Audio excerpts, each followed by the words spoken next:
بسم اللہ الرحمن الرحیم۔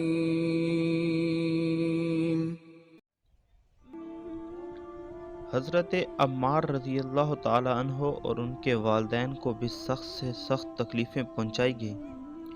مکہ کی گرم اور ریتلی زمین میں ان کو عذاب دیا جاتا اور حضور اقدس صلی اللہ علیہ وآلہ وسلم کا اس طرف گزر ہوتا تو صبر کی تلقین فرماتے اور جنت کی بشارت فرماتے۔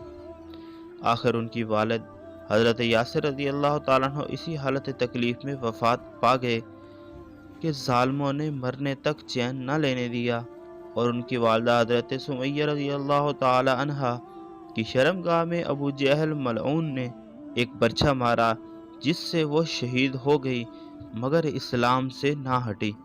حالانکہ بوڑھی تھی، ضعیف تھی، مگر اس بد نصیب نے کسی چیز کا بھی خیال نہیں کیا۔ اسلام میں سب سے پہلی شہادت ان کی ہے، اور اسلام میں سب سے پہلی مسجد حضرت عمار رضی اللہ تعالیٰ عنہ کی بنائی ہوئی ہے۔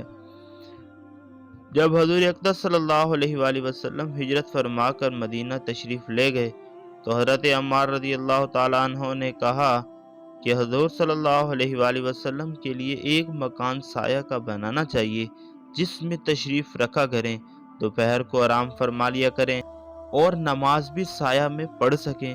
تو قباء میں حضرت عمار رضی اللہ تعالیٰ عنہ نے اول پتھر جمع کیے اور پھر مسجد بنائی۔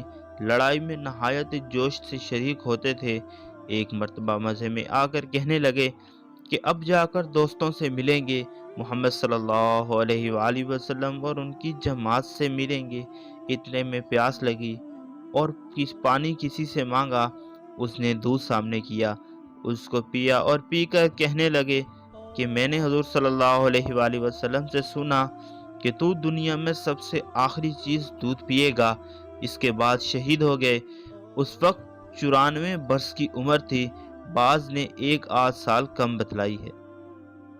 ناظرین، امید کرتے ہیں آپ کو ہماری آج کی ویڈیو پسند آئی ہوگی۔ ملتے ہیں ایک نئی ویڈیو کے ساتھ، تب تک کے لیے اللہ حافظ۔